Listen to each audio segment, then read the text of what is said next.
In this tutorial, I'll show you how to practice the third movement of Beethoven's Moonlight Sonata. Hi everyone, welcome to the Piano Keys. I'm so glad that you're here. My name is Marina and I make tutorials and piano courses to help people all over the world reach their piano goals without years of lessons. This is my 6th practice time on Beethoven's Moonlight Sonata third movement. If you haven't seen the other 5, I'll link to the first one here so you can get started right from the beginning. Just a note that my practice time videos are different from my note-by-note tutorials because in these videos I work on pieces that are much more advanced than you should be trying to learn from scratch from a video tutorial. Basically, I let you peek over my shoulder as I practice and I explain to you out loud what I do to tackle the different issues that are in each piece and how to work on the fingering and on the technique and things like that and pedaling. In this video, I'll be practicing measures 87 through 137. So go grab your sheet music. If you don't have it, I have a link where you can purchase it below. I did not make this sheet music. It's just what's out there. Let's go to the piano and practice. We left off on measure 87 on the first beat, and the left hand has 16th note, just repeated octave G's, like an ostinato. And later on, if you look at measure 89, you'll see what looks like a strange way of writing it. But basically, those not filled in 16th notes are telling you just keep going with a 16th note repetition like you've been doing for the last couple of measures. So it's like a shorthand way of writing it, so you don't have to keep writing 16th notes. You can see that there are half notes worth of 16th notes and then another half notes worth of 16th notes, looking at measure 89. And that continues all the way until measure, let's see, 94, 95, 96, 97, 98, until measure 100. At the very end, it changes to another set of notes to AA, but the rhythm is the same. So it's a bunch of 16th notes starting on measure 87. 3, 4, 1, 2, 3, 4, 1, 2, 3, 4, 1, 2, 3, 4, 1, 2, 3, 4, 1, 2, and so on. Now, you can see that there's a danger here of like tightening up your hand and getting really tight and painful right around this part of your arm, the outside of your arm. So, in order to not let that happen, you must kind of flutter between the G sharps instead of letting your fingers do it. So it's like an arm, kind of like you're just going like this. I'm exaggerating greatly, but it's this kind of like motion from the forearm.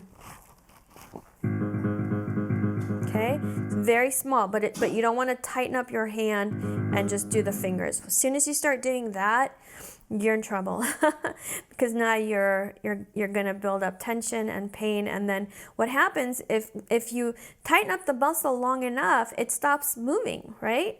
And the last thing you want when you're playing the piano is for your muscles to stop moving. So you have to do everything in your power to just kind of relax and keep it floppy. Now the right hand has a melody.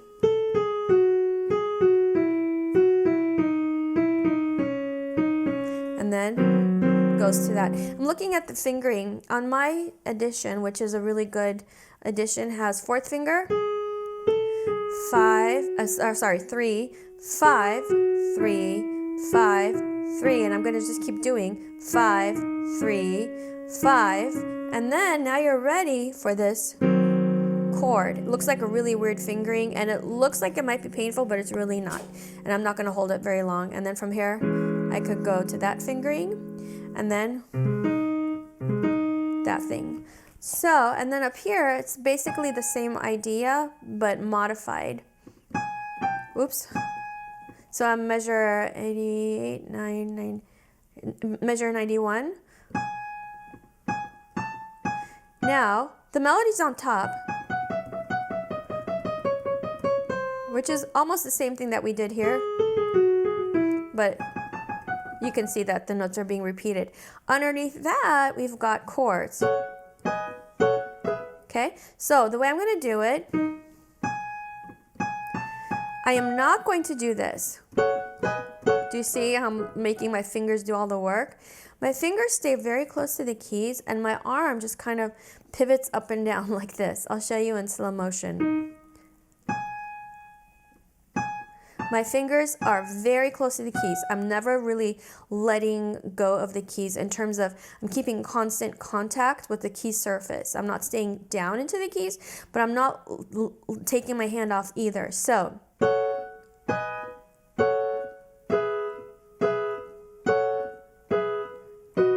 oops, there we go. I'm not agreeing with the fingering that I'm seeing here. For me, it doesn't work. Let me show you the fingering that is over here. So we've got 1, 2, 4, 1, 3, 5, back to your 1, 2, 4, then 1, it says 2, 1, 5, but I'm gonna assume that's a typo. Then 1, 3, 5, then, oh, maybe it happens again, so maybe it's not a typo, I don't know.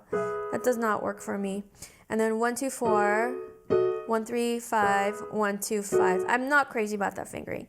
So what I'm going to use instead is, let's see.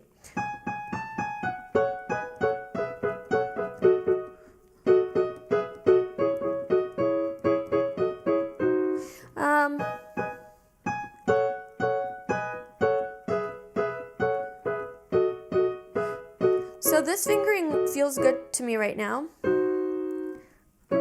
But I don't know how it will feel when I'm playing hands together. So for now I'm doing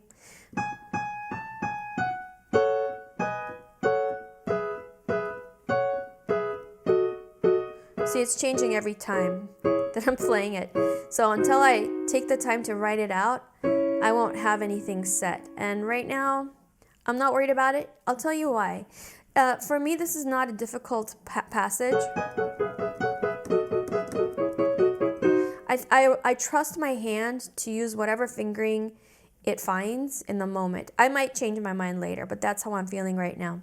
Now on measure 94, you can see here we have a half note with a staccato on it, which is pretty unusual. So basically, people think that staccato means short. It doesn't necessarily mean short. It just means pick up your hand, make sure that you don't connect this thing to the next thing. So I'm gonna play and then let it go. Instead of trying to connect it, I'm gonna definitely let go. I think the second finger works better on that for my hand size. Now here we have staccatos with a legato. So that means play them detached but not too short. So I'm interpreting that to mean that Beethoven doesn't want, he wants kind of like a stickier staccato.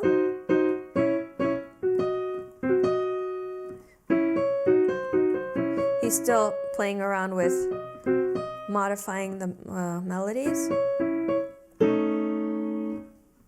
Okay, so there we are. That's the first section. I'm going to practice. So I'm going to just take it nice and slow with the hands together, starting at measure 87. You see there's a forte piano. It means you play this loud and then immediately get quiet. So, because we're coming from this other section.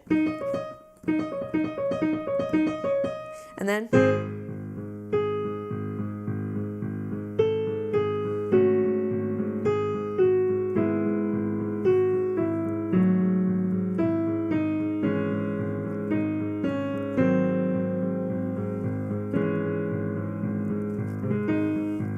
so I forgot to include in measure 88 when I was practicing hands separately that the right hand not only is playing the melody, but notice in the left hand part there's these half note thirds happening. It's clearly for the right hand to play. First of all, the left hand can't do this and do this at the same time. So that already immediately answers the question. But also, if you look at these half notes on measure 88, the stems are going up. And that's a big clue that the right hand's going to play them while the left hand does this thing. So from measure 88, so you hold the bottom notes here while the top notes change. So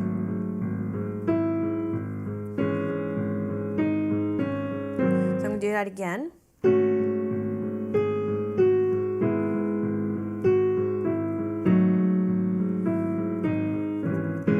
You can see my hand is really small and I'm struggling to hold these guys right here because the way it's stretched, it's really hard for me to hold down to that A. So rather than developing a whole lot of tension and causing other problems, I'm just gonna let it go. It's okay. It's not the end of the world. Probably do the same thing here, okay? Better to let some notes go than to produce tension and then miss notes that are really like in the foreground, the melody, okay? So starting at measure 88 again. Here I'm okay. Now here, I'm gonna let go.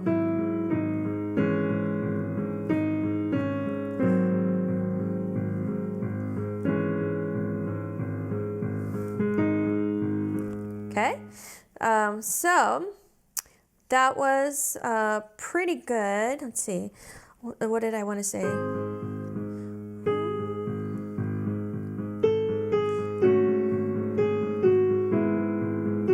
Oh, I know what I wanted to say. So the left hand will have a tendency to build up the sound because you're repeating the same notes over and over. The sound is just going to get loud, unnaturally loud. So you really want to stay close to the keys. Fingers are basically not even leaving the keys. So I'm not doing like that, right? Staying right in the key bed so that basically the way that you make loud sounds on the piano is you fall quickly into the key. So here I am falling quickly into the key. See, that's loud. Now if I fall slowly, it's quiet. If I fall fast, it's loud. So if I stay very close to the key, I won't have room to fall fast. I won't have room to build up momentum. So I stay right on the keys. That's a secret of being able to play quietly. Okay, stay very close to the key. Meaning like don't let go of the keys and don't hammer it. Okay? All right, last time starting at measure 87. See, I'm going very slow and deliberate. There's always time to go fast later. You can see I'm struggling a little with that stretch. If I were really preparing this, I would really stop to figure out how to do it without struggle.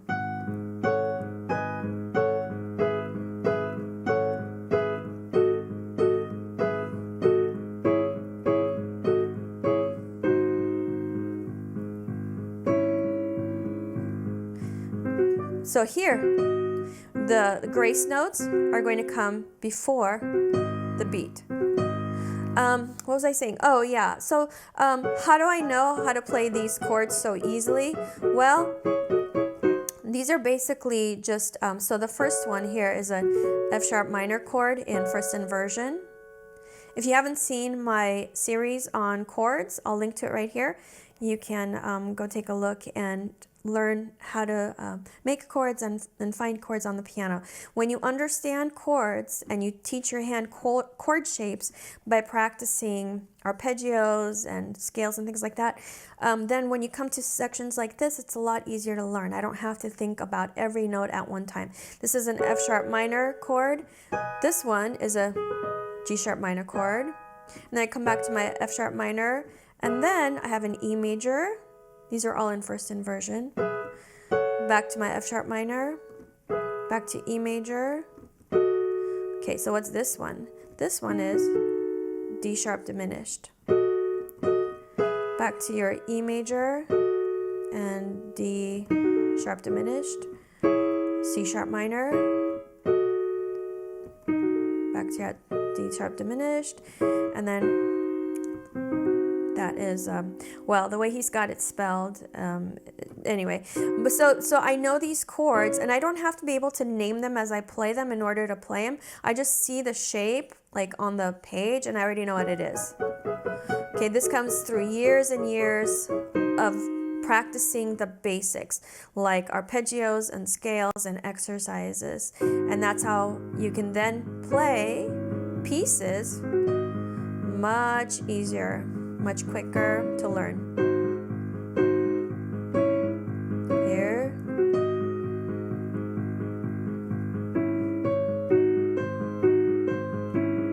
So the way he's got it here on measure, let's see, 94, 95, 96, 97, measure 98, he's got the, and going into it, he's got the slurs.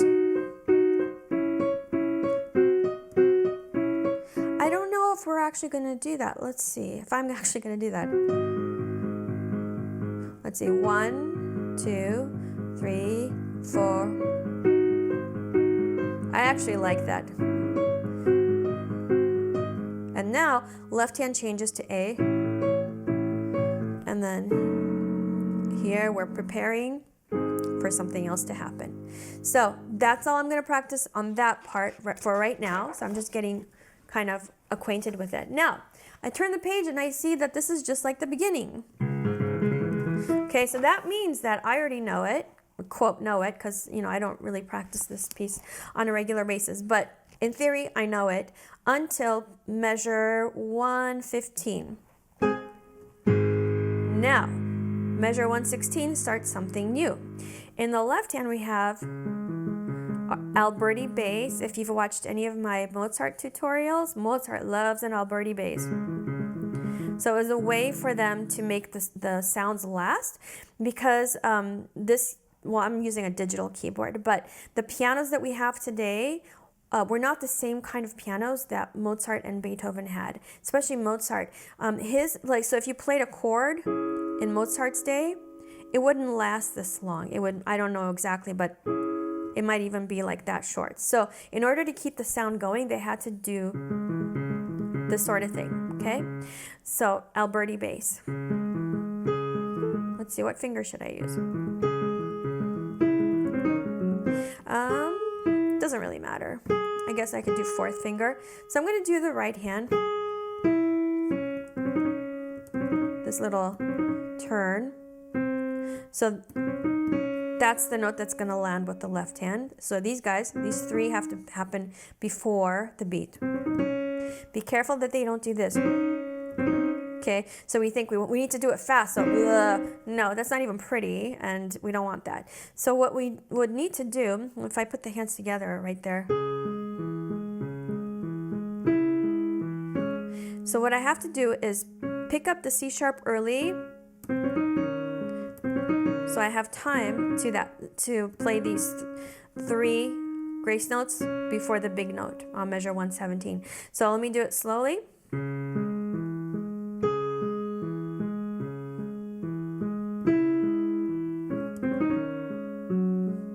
See that?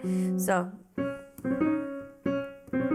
and I like lifting here because as I come down, as I sink into the key, I'm letting gravity help me with playing. So I don't do this. So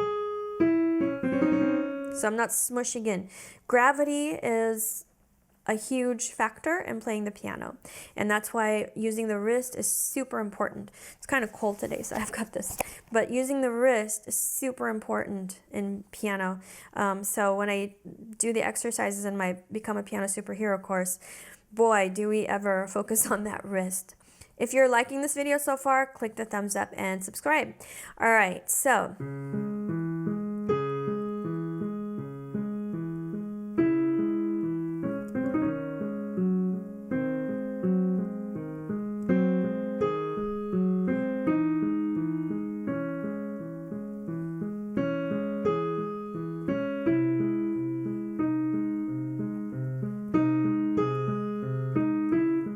now, the right hand moves to octave melody.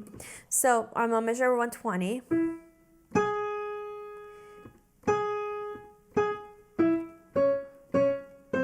So here, be careful that you're not moving with frozen arm, with Frankenstein arm. No. See, this guy here, the wrist.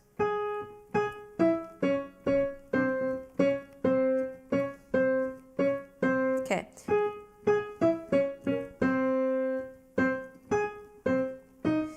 I'm thinking more about the pinky than about the thumb. Why? Well, the thumb is super strong, so it's going to sound no matter what, but we want to make sure that the pinky is kind of represented here, okay? So you don't want to focus on the thumb, you want to focus on the pinky and let the thumb come along for the ride. So starting at measure 120, I'm aiming and thinking about the fifth finger. The thumb will happen, don't worry about it. It's the pinky that needs help.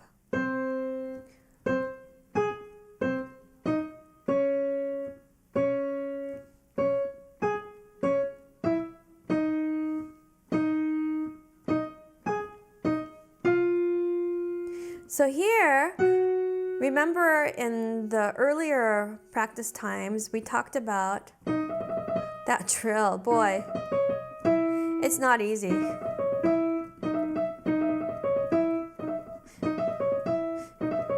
Probably as fast as it's gonna go, I'm only gonna have time for this kind of trill. I won't have time for all that. It's very challenging. Fourth finger, boy, and the stretched out hand because of the octave, super challenging. And then moving on, even harder here.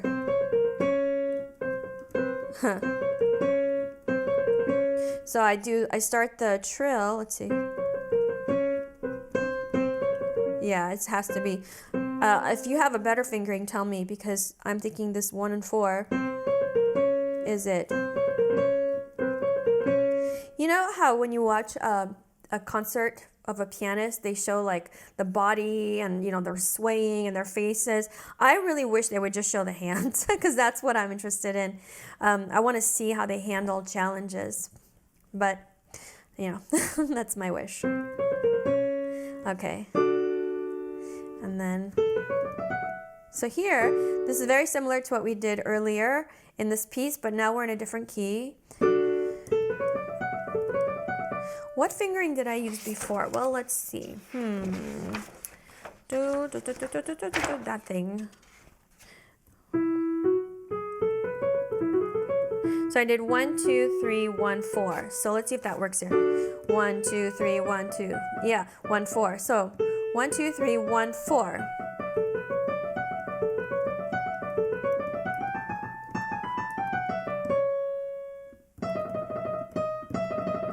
So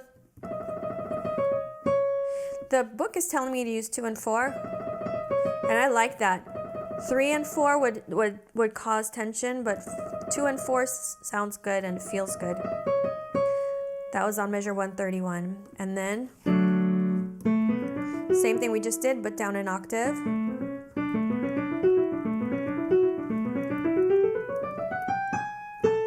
And we're ending it with a chromatic movement.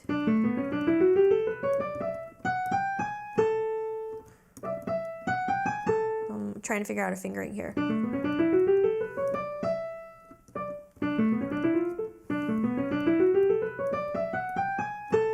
So you might say, how do you know what fingering to use? Again, because I've played years and years of scales. I'm making a scale course, so send me an email if you want to be on the mailing list for that scale course.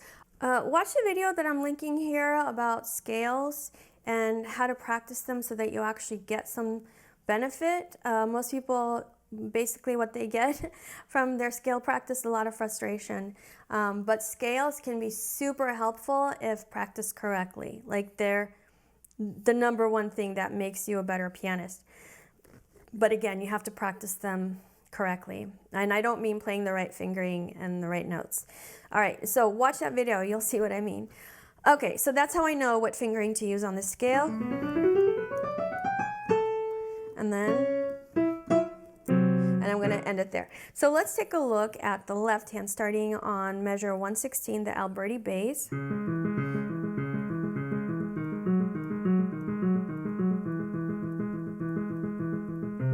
Same thing here. So you don't want your fingers to do the work. I don't know if you can see, but I'm letting there be a lot of like give, kind of like a shock absorber, like springs in my wrist. Again, the wrist is so important. I get so like scared when I see people playing like this.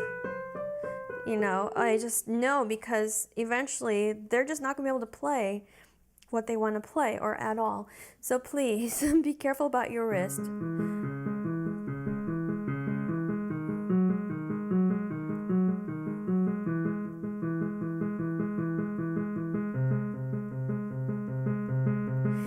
Be careful here that your thumb isn't pounding out. So again, I'm thinking about the lower note. Back to our Alberti.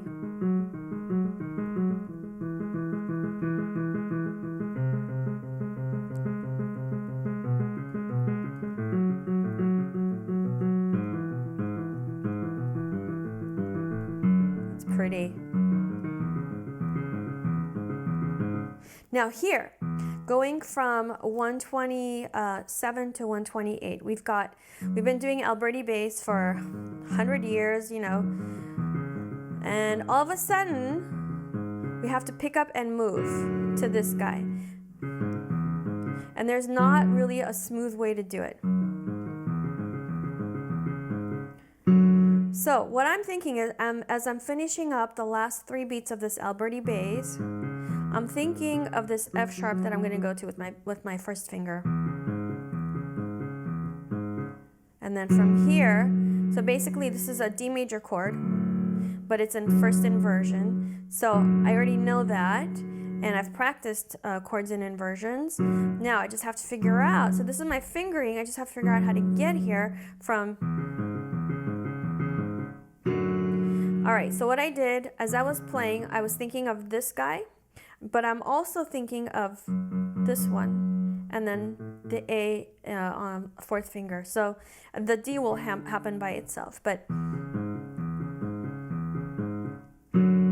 so I'm arranging first the thumb, the pinky, and the fourth finger, and the second finger is going to fall into place.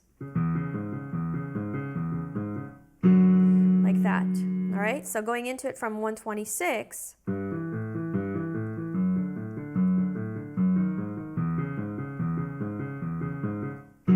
All right, now, I don't know if you noticed, but my wrist was also involved here.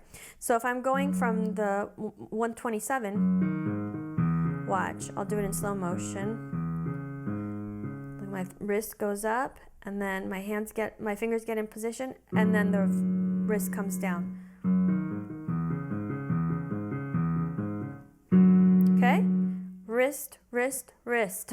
You're gonna hate that word if you're around me, because that's really what I talk about.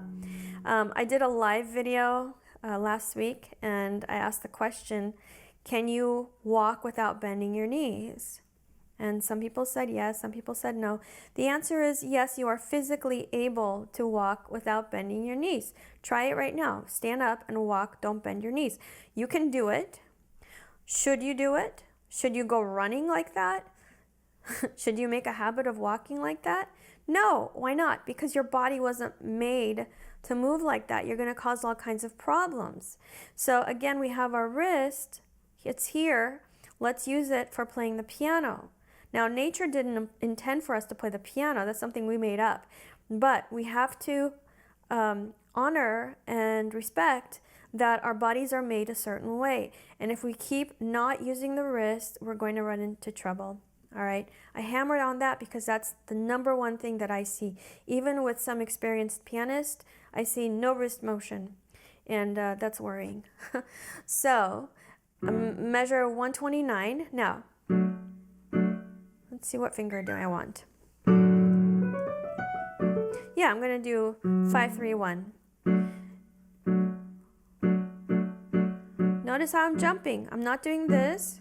I'm not doing that. My fingers are in the keys, and I'm just like, you know, like you're bouncing on a bed. When you were a kid, did you ever get on your parents' bed and jump up and down and then have them yell at you to get down because you're ruining the bed? Okay, so that's the feeling. We want bouncing on the bed. Okay, and then back to our Alberti bass, and then same thing we just did, but down an octave. But now the rhythm's different. So instead of playing on beat 1 and 3, we're playing on 2 and 4. And then we're going to play on the ands. So 1, 2, 3, 4, 1 and 2 and 3 and 4 and... Okay, that's kind of cool. So 1, 2, 3, 4, 1 and 2 and 3 and 4 and 1 and 2 and then we'll do that next part later. But Beethoven had quite a sense of humor in his music. Now you might not think this is funny, like who cares? You know, he's doing on the ands and before he did it on the beats, but it's like musical humor. So here's what I mean. Measure 129. So we've got left hand is on beat 1 and 3, the strong beats in classical music. Oops, yeah.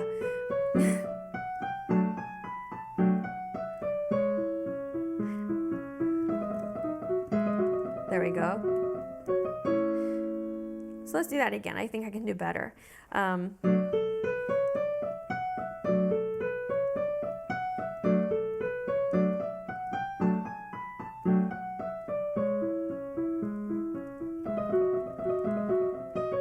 So I think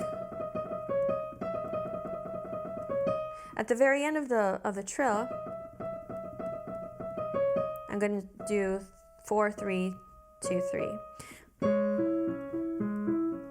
4, 2. That works for me. So I do 4, 2, 4, 2, 4, 2, 4, 2, 4, 2, 4, 2, 4, 3, 2, 3. Okay?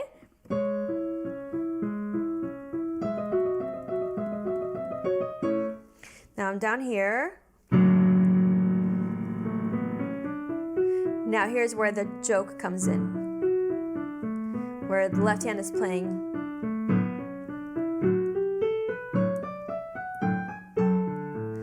in the wrong places. Quote, wrong place.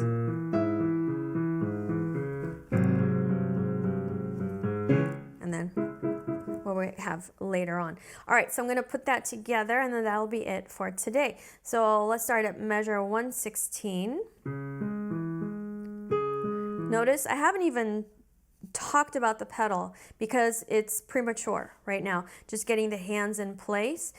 Most of the time when you're practicing something like this in depth and detail, you don't add the pedal until way later, because it's like imagine like taking a selfie and then putting a filter on it, right? So in a way, when you put the filter on it, you can't see what the picture actually looked like.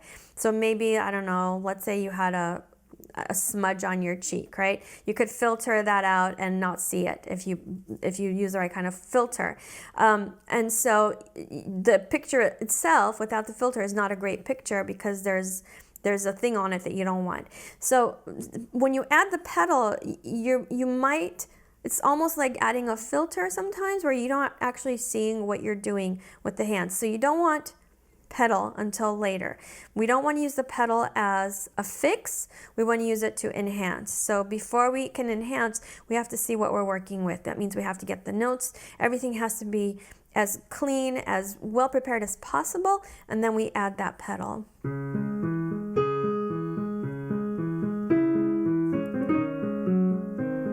No pedal. When I add the pedal, it'll sound much better.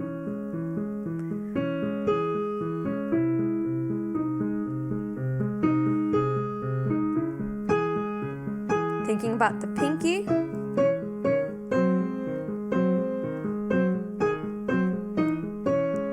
Wrist is relaxed, both of them. Also, I'm not really doing dynamics right now. That wasn't very bad. That wasn't very bad. Let's see. Oh boy. Why did you do that, Ludwig? So going back to this thing, measure 124.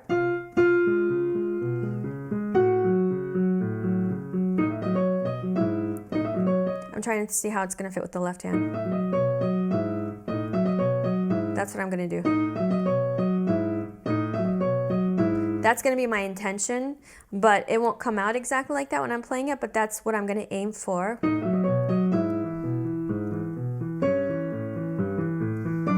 Here we go.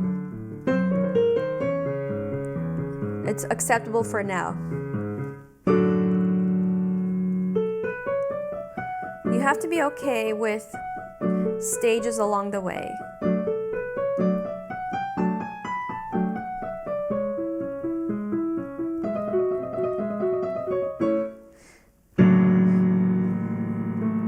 What I mean is, it's not going to be perfect the first time, or ever maybe, but there are stages